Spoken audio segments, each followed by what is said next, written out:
பிஸ்மில்லாஹிர் ரஹ்மானிர் ரஹீம். அல்ஹம்துலில்லாஹ் வஸ்ஸலாத்து வஸ்ஸலாமு அலா ரசூலில்லாஹ் வ அலா ஆலிஹி வ ஸஹ்பிஹி வ மன் வாலா. முதல்ல நம்முடைய உள்ளங்களை சீர்படுத்துவது முக்கியம். அல்லாஹ் ஏன் நம்மை படைத்தான்? இந்த நோக்கத்திலிருந்து தான் நம்முடைய முதல் தலைப்பை நம்ம ஆரம்பிக்க வேண்டியது இருக்குது. எல்லா காரியங்களுக்கும் அடிப்படை இந்த நோக்கம். எதை செய்தாலும் நம்ம ஒரு நோக்கம் இல்லாமல் செய்ய மாட்டோம். மொத்தமாகவே நம்ம படைக்கப்பட்ட நோக்கம் என்ன அப்படிங்கிற கேள்வியிலிருந்து தான் எந்த செயலும் அடங்கும். ஏன்னா நம்முடைய வாழ்க்கையில் பல காரியங்களை செய்கிறோம். காலையில் கண் விழிச்சதுலேருந்து கண் மூடி தூங்க போகிற வரைக்கும், நம்ம பிறந்ததுலேருந்து மரணிக்கிற வரைக்கும் செயல்களால் நம்முடைய வாழ்க்கை அமைஞ்சிருக்கு. செயல் இல்லாத நிலைங்கிறது மரணம். உண்மைதானே? பேச முடியாது, பார்க்க முடியாது, நடக்க முடியாது, பிடிக்க முடியாது, எதையுமே செய்ய முடியாது. ஆனால் இந்த செய்யக்கூடிய காரியங்களுக்கு காரணமாக இருக்கக்கூடிய உறுப்புகள், செயல்பாடுகள், அதற்கெல்லாம் பின்னணியில் ஒரு விஷயம் இருக்குது. ஏன் அல்லாஹ் தஆலா நம்மை படைத்திருக்கிறான்? எப்போது இந்த நோக்கத்தை கவனமாக மறக்காமலே இருக்கிறோமோ அப்போது தான் நம்முடைய காரியங்கள் எல்லாமே சீராகும். நாம் எல்லோருமே தெரிந்த ஒரு விஷயம், அல்லாஹ் தஆலா குர்ஆனில் சொல்லியிருக்கோம், வமா ஹலக்துல் ஜின்ன வல் இன்ஸ இல்லா லியஅபுதூன். ஜின்களையும் மனிதர்களையும் அவர்கள் என்னையே வணங்கி ஒருமைப்படுத்த வேண்டும் என்பதற்காக தவிர வேறு எதற்காகவும் நான் படைக்கவில்லை.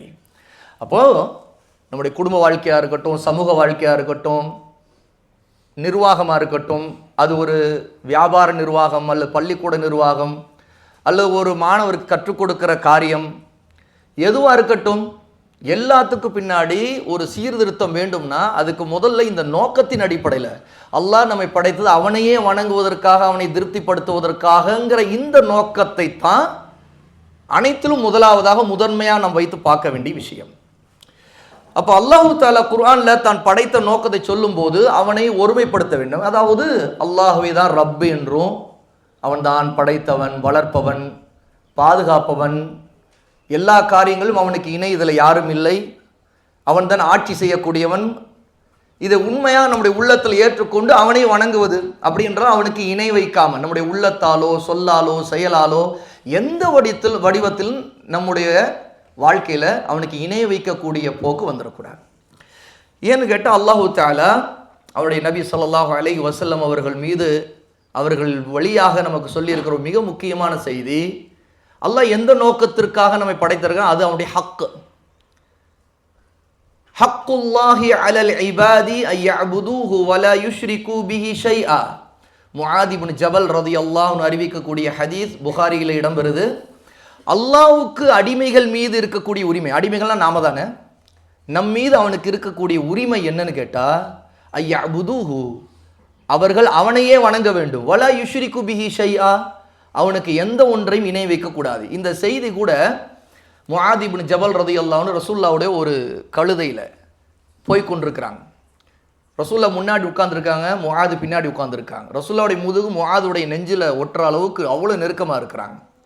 ரசூல்லா கேட்குற, முஆத் கூப்பிட்றாங்க, லப்பைக் யா ரசூலல்லாஹ், அல்லாஹ் இது இருக்கிறேன். ஆனால் ரசூல்லா ஒரு தடவைக்கு 2 தடவைக்கு 3 தடவை இப்படியே கூப்பிட்டுட்டு கடைசியில் தான் இதை சொல்கிறாங்க. அப்போ ரொம்ப முக்கியமான ஒரு விஷயத்தை ரசூலுல்லாஹ் நினைவூட்ட போது, அதனுடைய முக்கியத்துவத்தை உணர்த்தும் போது 1க்கு 3 தடவை ஒருவரை கூப்பிடுவதும், அவர் அதை கேட்கிற தயார் நிலையில் இருக்கிறாராங்கிறத உறுதி செய்கிறதும், அந்த விஷயம் மிக முக்கியமானதுங்கிற ரசூலுல்லாஹ் உணர்த்துறாங்க.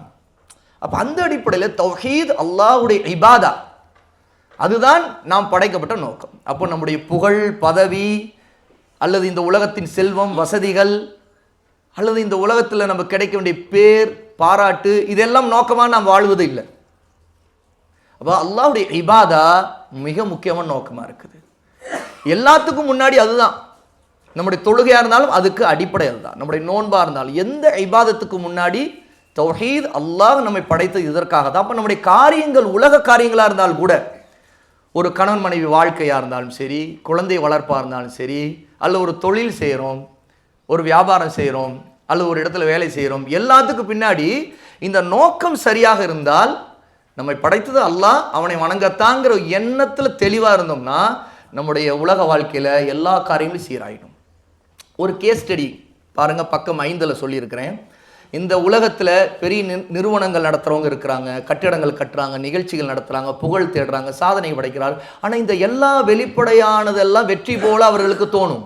ஆனால் உண்மையான தோல்வி எங்கே இருக்குன்னு கேட்டால், வெற்றி எதில் இருக்குன்னு கேட்டால், எப்போவெல்லாம் இந்த காரியங்கள் அல்லாஹ்வுக்காகங்கிற உண்மையான எண்ணம் இல்லாமல் ஆயிடுதோ அப்போ அதற்கு எந்த மதிப்பும் இல்லை. அதில் கிடைக்கக்கூடிய வெற்றிக்கு எந்த மதிப்பும் இல்லை. ஏன்னா ரசூலுல்லாஹ் சொல்கிற ஹதீஸை கவனிங்க, திர்மிதியில் வரக்கூடிய ஹசன்கிற தரத்தில் உள்ள ஹதீஸ், மன் கானத்தி துன்யா ஹம்மஹு ஜஅலல்லாஹு ஃபக்ரஹு பைன ஐனைஹி. உலகமே ஒருத்தருடைய நோக்கமாக இருந்ததுன்னா அல்லாஹ் வறுமையையும் ஏழ்மையும் அவருடைய கண் முன் வைத்து விடுவான். இன்னைக்கு நமக்கு இதெல்லாம் செய்தால் அதெல்லாம் செய்தால் நம்முடைய திறமை இப்படி காட்டினா நமக்கு முன்னாடி செல்வம் கொட்டிடும் அப்படின்னு நினைக்கிறாங்க பாருங்களேன். அல்லாஹ் சொல்கிறான், இந்த உலகத்தை தான் உனக்கு நோக்கமாக இருக்கிற, உனக்கு முன்னாடி உன் கண்ணால் பார்க்குற அளவுக்கு உனக்கு வறுமையை கொண்டு வந்து வைப்பேன். இது எவ்வளோ பெரிய எச்சரிக்கை. அப்போது உலகம் நோக்கமாக இருக்கக்கூடாது, ஆகிரா நோக்கமாக இருக்கணும். அல்லாஹ் நம்ம எதற்காக படைத்தானோ அதுதான் நோக்கமாக இருக்கணும். உலகத்தில் தான் அல்லாஹ் படைச்சிருக்கான், ஆனால் உலகம் நோக்கமாக இருக்கக்கூடாது. ஏன்னா அல்லாஹ் தஆலா இபாதத்துக்காக தான் நம்மை படைத்திருக்கிறான். இதுதான் முதலாவதாக நாம் நினைவில் வைக்க வேண்டிய முதல் அம்சம்.